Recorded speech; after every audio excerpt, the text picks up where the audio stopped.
Hello, strategy gamers, and welcome back to the Strategy Game Butt Kicker channel, where we play strategy games and kick butts, hopefully. So far, we've been doing okay. So I have, first, I want to give an update on both of the games we have been following on this channel, and then I also want to do a video that I wanted to do much earlier in this game, and I want to go into more detail on what armor, because this is going to be an armor-focused campaign, what armor I am and will be building and why, in case you want to try a similar campaign yourself. So first I'm going to give the updates. This is the most recent campaign. It is now day 6. We have almost a week. We're almost into day 7. Though it does start on day 1. So, but we're almost a week into this campaign. And we have basically won 4 out of 5 of the wars we've been in, and we haven't actually really engaged with one of them yet, but we're going to be doing that soon. So, again, we've been at war with Poland, we've taken them out, we've been at war with Ukraine, we almost finished taking them out. We've been at war with Austria, and we are in the process of consuming their cities. I don't think they have any military left, but I'm not sure. And then Egypt popped its head in to try to take over. They're right now working on Ukraine. Belarus is at war with Egypt also, so I'm kind of interested to see how that turns out. But we have this area over here that we were working on and need to get back into. This was once all ours, but now it's not. So we're going to have to get back over there and work into it. However, we have all of our cities. We got Cologne back. That was a close call. And we're going to take a look at this guy right here. There is 1 tank destroyer and 1 motorized infantry. And I attacked the army that was sitting there, which I believe consisted of, if I remember correctly, it was 1 recon vehicle and 2 infantry. So there was 1 recon, 2 infantry.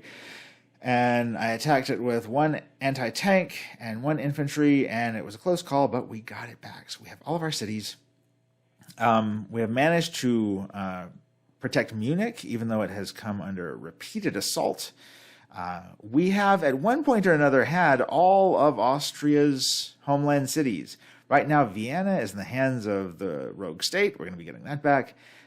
Innsbruck, or however you say that, is currently Austria, but we're about to take that back too.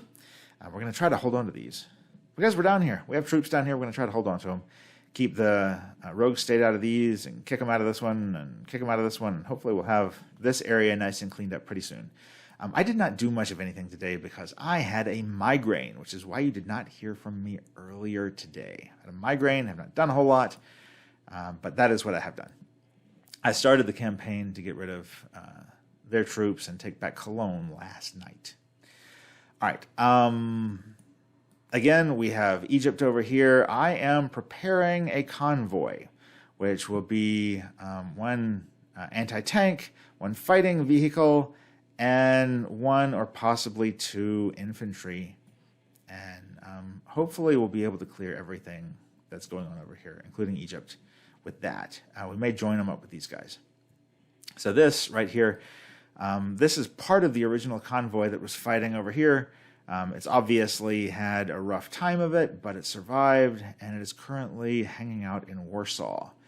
And so we're going to be getting some more equipment over there and moving back into this area. So I expect this to go pretty well over the next few days. Hopefully we'll have some time to collect our heads.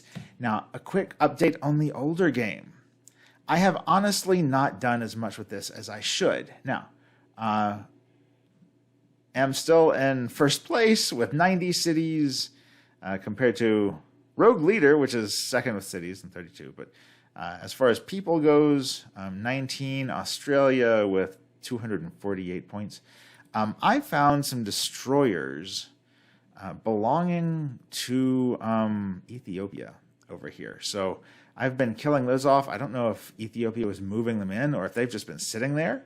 Possibly since I was at war with whoever was Ethiopia's, I don't think it's in, with Yeah, not in an alliance, not in a coalition anymore. But whoever, France or Spain or somebody was in a coalition. It's been a long time. Poland, I think it was. Poland was in a coalition with Ethiopia. And so they may have just parked their destroyers over there. They may not be a current player anymore, but we're taking out those destroyers. So now we are officially at war with Ethiopia. I don't really expect that to go much of anywhere other than killing off the destroyers they have sitting over here. Still working on finishing off Turkey. I have most of this area cleaned up, have taken most of the cities in Norway. Finland has gone largely to the rogue state, clearing up this territory. Still working on it. I have clicked to end the game. Apparently, I am the only player to do so. It says that there are still 6 players. I do not believe it. There may be 1 or 2 others, but I'm going to either finish this off or finish it off one way or another. All right, so that is the update on this one. A little bit less interesting, but I'll be kind of glad to have this one out of the way. There's no way anybody is going to beat me in this game, even half-heartedly playing, not paying that much attention to it. Nobody's going to beat me. So I would like to just go ahead and end this one. Now, what I really wanted to make this video about is talking about what kinds of stuff we're going to be making. Because I'm not going to be making any planes, at least not right away. I may have to make planes later in the game, but I'm going to spend as long as I can not making planes and relying on armor, and possibly the next thing I'll be doing is getting some artillery. Artillery may be pretty important later in the game. And I may be able to use the artillery for kind of what I would use the planes for, so I may not have to have planes, but we're going to see. So, research. Now, the only infantry I'm doing is motorized infantry. I always start out with that. I need to update it. I don't have what I need to be able to do that. I've been working on the armor, but that will be the next in line, is updating the infantry. But I always do that first. It's cheap, it's easy, and when you get down the line here, you start to get ranged attacks and stuff like that, so motorized infantry is pretty cool. All right, recon vehicle. I am making recon vehicles, and I will continue to make and use recon vehicles. They are not great in battle, especially when you start facing tanks and stuff like that. They're mostly useful against infantry. They are not nearly as useful against infantry as the armored fighting vehicles are. But the main reason I will keep making recon vehicles, and I have even updated the recon vehicles, is because you can see what's ahead of you. And that's really, really important. Especially when you're not using planes to go in somewhere. If you're approaching a city, you may be able to see, for example, that it has some armor and some infantry and some support vehicles. You have no idea what those are until you start the battle. But if you have one of these guys, you can see. So that's really important. I will always have combat recon vehicles available, and they can update to some interesting stuff too, like air assault and whatnot. They can be partially immune to the effects of weapons of mass destruction, but main reason I do these is because they let you see into cities. But there's also another thing, and that is they do have some anti-air capacity, which is important. Tanks, which I will not be building, at least right away. The tank does not have any against planes and only has 1 against helicopters. As typically a plane player, if I see somebody who is heavy in tanks and doesn't have much of anything else, I rub my hands and start to salivate. My planes will cut through the tanks without a problem. The same is true of the tank destroyer, which I will be using. I'm going to use the tank destroyer. Tank destroyer has no air defense at all against anything. This is why I use the tank destroyer. It's good not only against tanks, but especially early in the game, where most of the armor we'll be facing are combat recon vehicles. A tank destroyer versus a recon vehicle is easy. Let me look again. At the base version, you only have 1.5 defense against armor with a recon vehicle. They're mostly focused on infantry. They have very little against armor. So this thing, which has 12 both in offense and defense against armor. It is powerful not only against tanks, but it's ridiculously powerful against recon vehicles. You just take those out like they're nothing. So I'm doing these, and fighting vehicles. I just started making those too. Now, fighting vehicles, I'm also keeping this updated.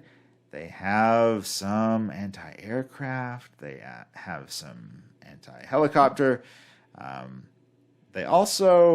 They're pretty good against both infantry. They're focused more on infantry and even armor. So they have.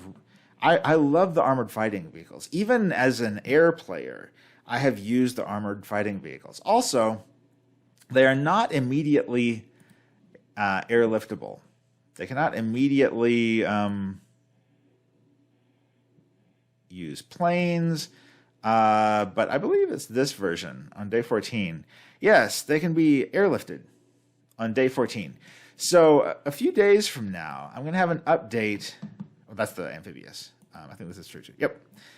So the armored fighting vehicle on day 14 has an update that allows it to be airlifted. So tank destroyer. Tank destroyer can't be airlifted. I believe a little ways down. Yep. On day 13, tank destroyer can be airlifted. On day 14, the fighting vehicle can be airlifted. Recon vehicles can be airlifted right away, and all that is very important because we need to be able to get around quickly.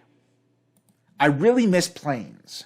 Planes are wonderful for a number of reasons, including, I have my troops down here. Somebody starts tootling around in my country up here. If I have planes or even helicopters, I can send them over to kill those little stray. But with tanks or these guys, which can't currently be airlifted, there's not much you can do. You can't move them quickly. What takes an hour or two for an airplane can take days for a tank or some other armored vehicle. Now, fighting vehicles and anti-tank are all faster than tanks, but still, it takes them a long time, and that can be an obstacle. I know that going against armored players before, one thing I've used is just kind of an infantry blitz. You send one or two guys. I think, in fact, I've done that while you're watching on this channel. I think I've done that a few times. You just send them all around, and some of them will be caught, but some of them are going to happen through areas where there's nothing to defend.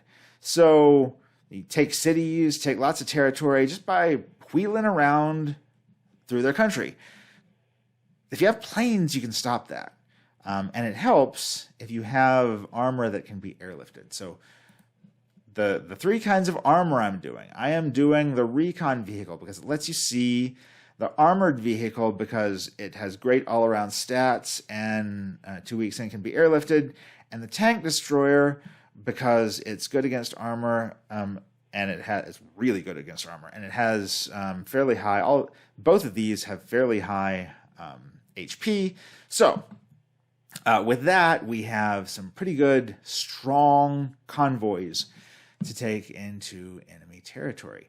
Now, again, I said that I will probably be building some artillery later. And there are a number of reasons for that. And I'm probably just going to go with towed artillery, though I'll decide at the time. I may do mobile artillery. There are a couple of reasons that's good. One is because when you meet up with a force that is stronger than yours, so let's say there are a bunch of tanks, and I don't have enough oomph to take out the tanks, I can back away from them and hit them over and over again and weaken them. Now, that would be more useful with mobile artillery. That would be a better choice there. But you can back away from an approaching force. They're also great to just have in your cities. They automatically fire against enemy forces before they can even get up to where your cities are. So artillery is great to have. And as more people are stocking their cities with defensive troops, sometimes you'll get there and your recon vehicle is going to tell you, we can't take that. Or if we do, it's going to mean massive, massive losses. And just like I did earlier in this game with my one little artillery, where I blocked access to it, and then it was over here with Warsaw. Actually, I think I did it in a couple of places. When Poland first invaded, I blocked access to it and then shot it at the enemy's troops. It makes them come out of the city, so they don't have those bonuses anymore. And you can actually get bonuses by having them attack you. You can choose where you're going to have the battle, because once you start shooting artillery into their city, they can't just sit there and take it. And if they don't have artillery or airplanes to fight back, that's what they have to do. They have to just sit there and take it or come after you. So I'll probably be doing artillery as other countries bulk up too. Unfortunately, when I'm doing planes, I can really, because planes are really awesome, and I can really restrict the amount of things I research, the number of things I research to start with. So I can do basically infantry and strike fighters, and I can keep them both right at the top. That is not true. That is not true now. So I have already updated my combat recon. It gives it a little bit better air defense, a little bit better overall.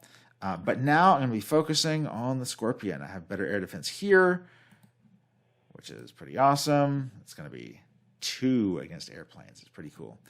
And tank destroyer, and I want to get them both.